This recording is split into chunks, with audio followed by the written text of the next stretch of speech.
Okay. So, yung diniscuss nating topic last time is about polynomials. So, yun, a topic actually last time, to be exact, is graphing polynomial. Pero before we proceed with graphing, ano muna natin. Define muna natin kung ano si polynomials. Ito nasa module na niya na siya, sa gen na. So yan, polynomial functions is a polynomial or monomial or a sum of monomials. Yan. So for example, this one, ito. We have 3r squared minus 3r plus 1. Ang tawag sa kanya is polynomial in one variable. Bakit? Polynomial siya dahil composed siya of more than one term. So meron siyang 3 terms to be exact. And in one variable nakalagay, ibig sabihin, isa lang yung letter or isa lang yung unknown value niya, which is r. Okay? So r siya. R, isang unknown lang siya. How about kapag sinabi natin two unknowns? Two unknowns, for example, that is 3x squared minus 2y. Yeah, meron ka ng two unknowns. So you have one unknown in x and one unknown in y. So ang tawag dito sa polynomial functions, ayan, polynomial in one variable lang siya palagi. Laging isang variable lang yung dinidiscuss natin. Okay?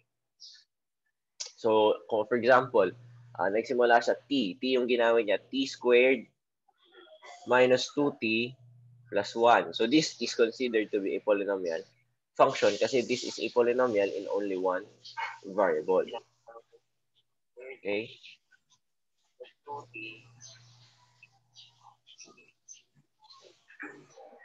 Next, i-discuss natin yung term na, ayan, degree of a polynomial. The degree of the polynomial, ito yung exponent, greatest exponent. So, pinakamataas na exponent ng polynomial. So, for example, let's have x squared minus 2x plus 1. So, alin dyan yung may highest exponent?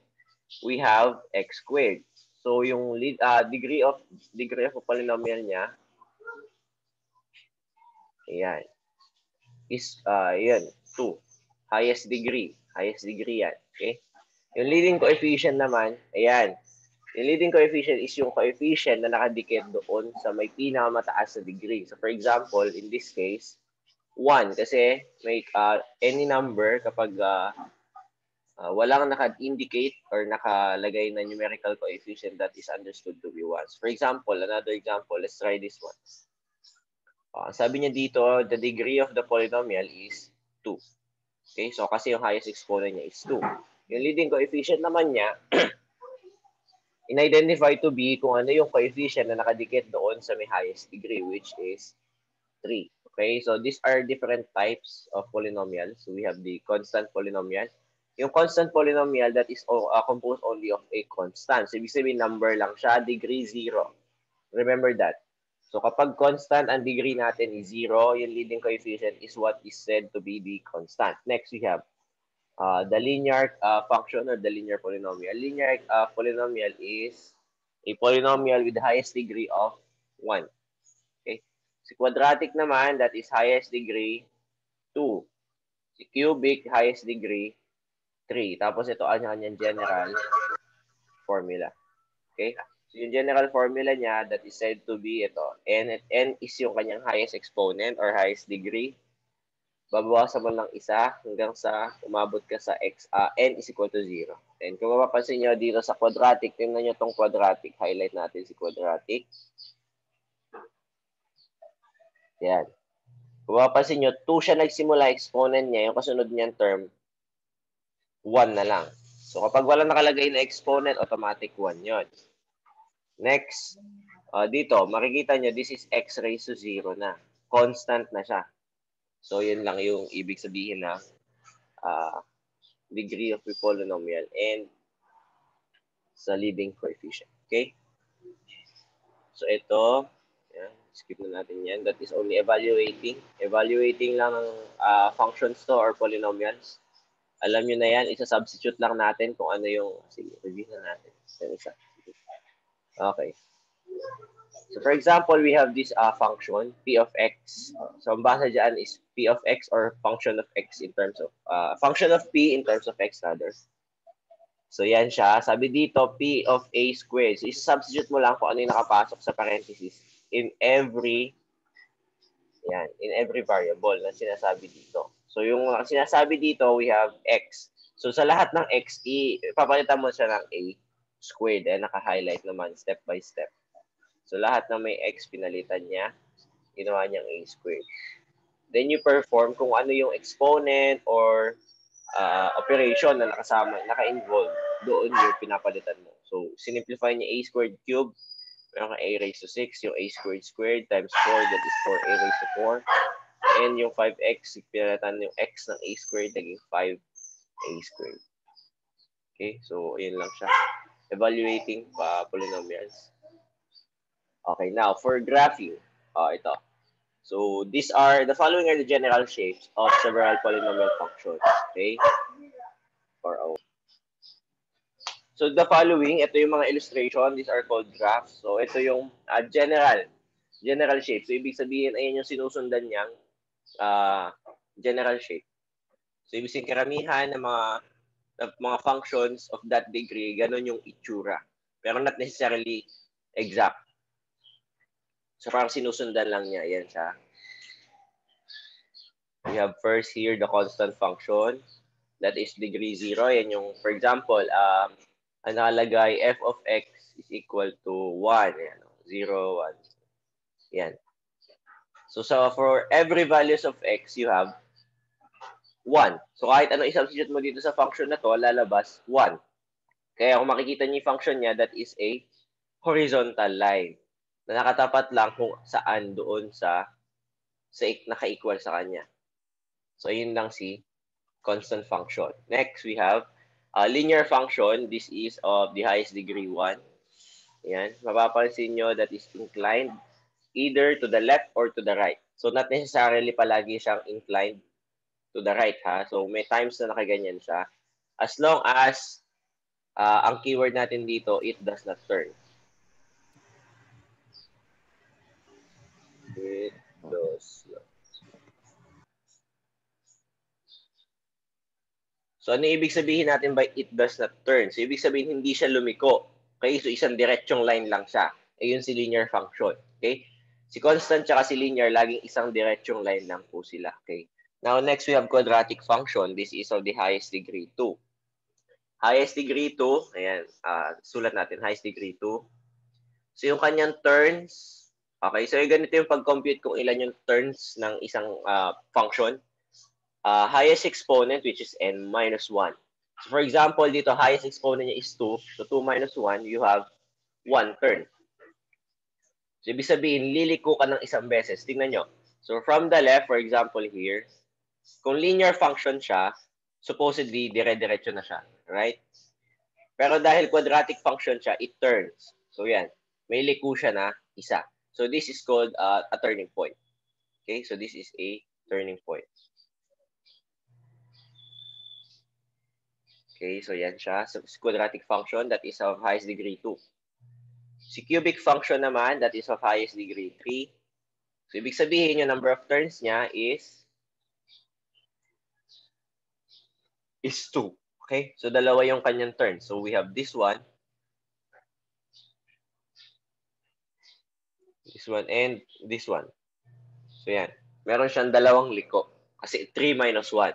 Now for quadratic function, we have here 3 turns kasi ano yan, highest exponent 4.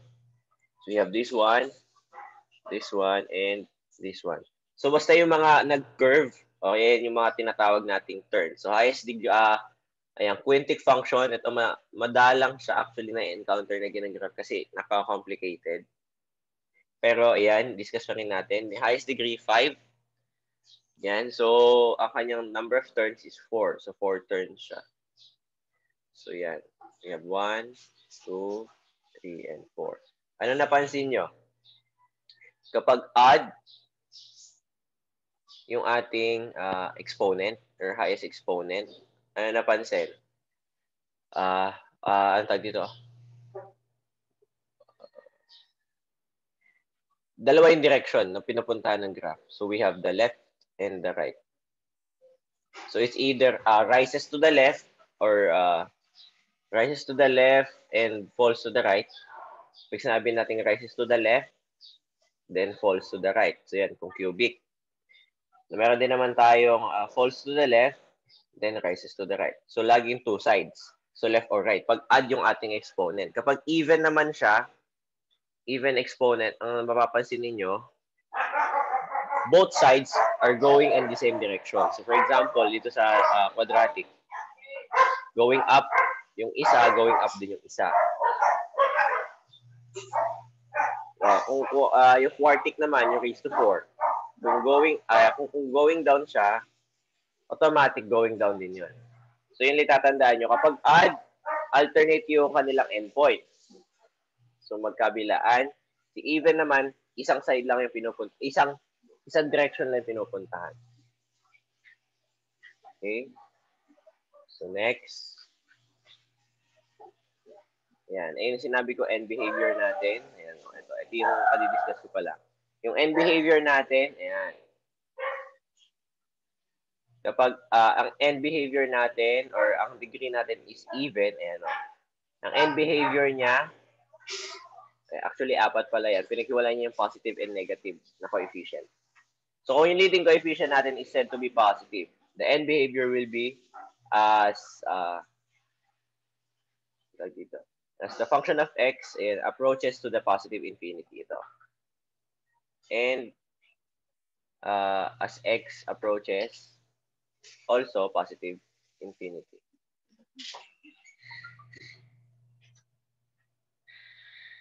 Dito. Wait lang. Ito yung side na to, and x approaches positive infinity, and f of x approaches positive infinity. Ito naman, x approaches negative infinity, yon. And yung kanyang function of x approaches positive infinity. So dito, madami na tayo ma-encounter na infinity, ano? Kasi hindi natin determine kung saan yung endpoint niya. Next, kapag yung degree natin ay odd and leading coefficient is positive, ang end behavior, yung kanyang right end or yung minsan left end, f of x approaches positive infinity as x approaches positive infinity also. And yan, as x approaches negative infinity, f of x also approaches negative infinity. So, kabilaan. Ito naman, yung even, kapag negative yung ating coefficient, kabaliktaran lang, if-flip.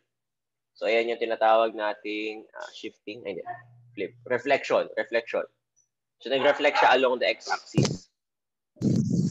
Okay? So, baliktarin mo lang yun. Kung ito ay positive, itong isang side niya, both yan negative. Kung ito naman positive, negative, negative, positive. So, babalik na rin lang natin. And same is true with sa odd and negative exponent. So, nag-flip lang siya. Okay? So, yun yung ating end behaviors. Okay. So, yung graph. So, how to graph? Here is our process in graphing polynomials. First, we need to determine all the zeros. Then, we need to determine the y-intercepts. Then, step number 3, ayan, yung leading coefficient test. Ayan yung kadidiscuss natin, leading coefficient test. Kung mapansin nyo, nagbago to, hindi ito yung diniscuss ko last time. Kasi ito na mismo yung actually pinaka-basic na steps. Number 4, ayan, plot of a few more points. Ito yung XY table.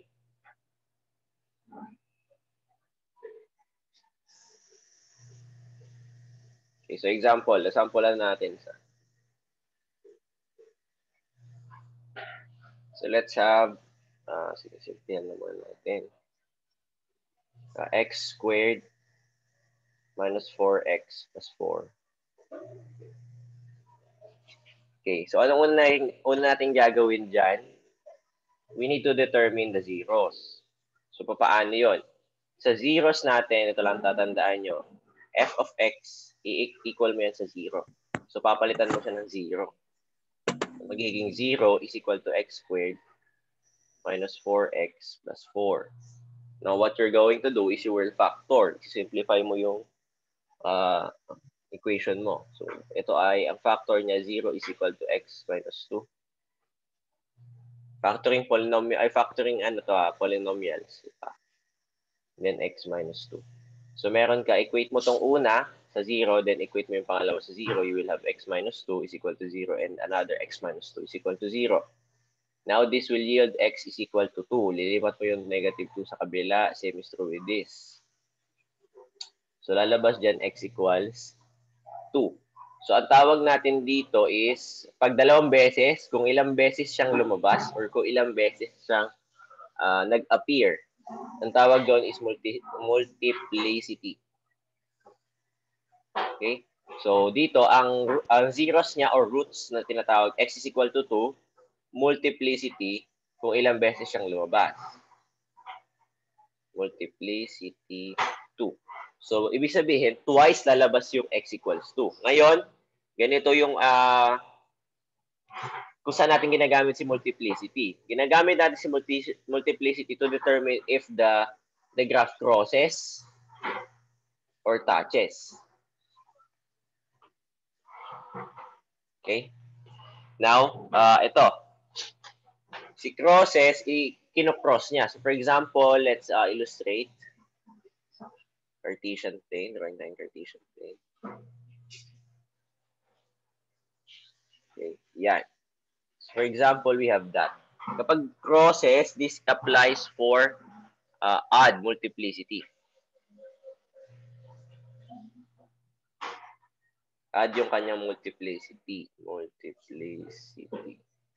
So, ibig sabihin, nagko-cross siya sa x-axis. So, yan, nagko-cross siya. That is crossing. Okay, so this is crossing. Ayan yung tinatawag na crossing sa pag-graph. Next, kapag touches naman, kapag even. Even yung multiplicity. So, dito sa example na sinasagutan natin, even yung ating multiplicity. Ano? Kaya, it touches. Ibig sabihin ng touches, itatouch lang niya, tapos babalik niya siya doon. So, this one, touching yan. This is touching. So, ibig sabihin, x equals to multiplicity 2, yung root na yan that only touches. Hindi siya mag-cross, hindi siya lalagpas. Next, nahanap na natin yung 0 niya. Ito yung zeros. This is step number 1. Step number 2, we need to find the y-intercepts. Ngayon, paano natin nahanap si y-intercepts? Ito lang tatandaan nyo. Lahat ng x, papalitan nyo lang ng 0. Okay, so using the same function, this one. So substitute mo lang sa lahat ng x, 0. So magiging f of 0 siya.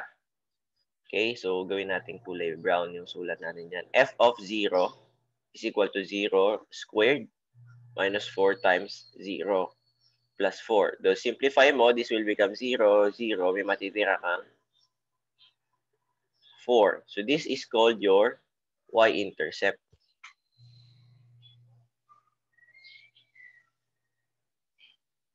Okay, so y-intercept yan. So ibig sabihin ng y-intercept, ayan yung tinatamaan niya sa y-axis. Okay. Next, leading coefficient natin. Ano yung leading coefficient? 1. So kapag positive yung ating leading coefficient, tingnan natin yung kanyang exponent, 2. So ibig sabihin, how many turns? You have 1 turn.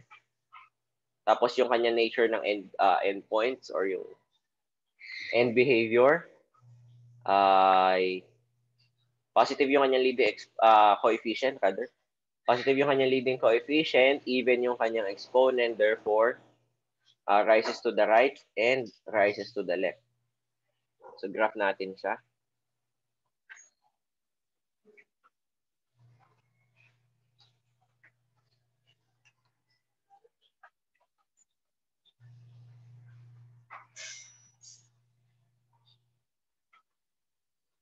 And graph natin.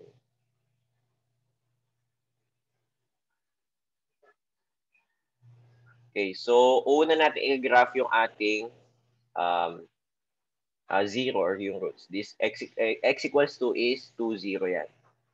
So, ibig sabihin dito, table natin 2, 0. Then, we have ito, 0, 4. Ayan yung ating y-intercept. 0, 4. That is our y-intercept. Next, Ano yung gagawin natin? Alam natin yung ating nature, that is, the graph looks like that. Okay?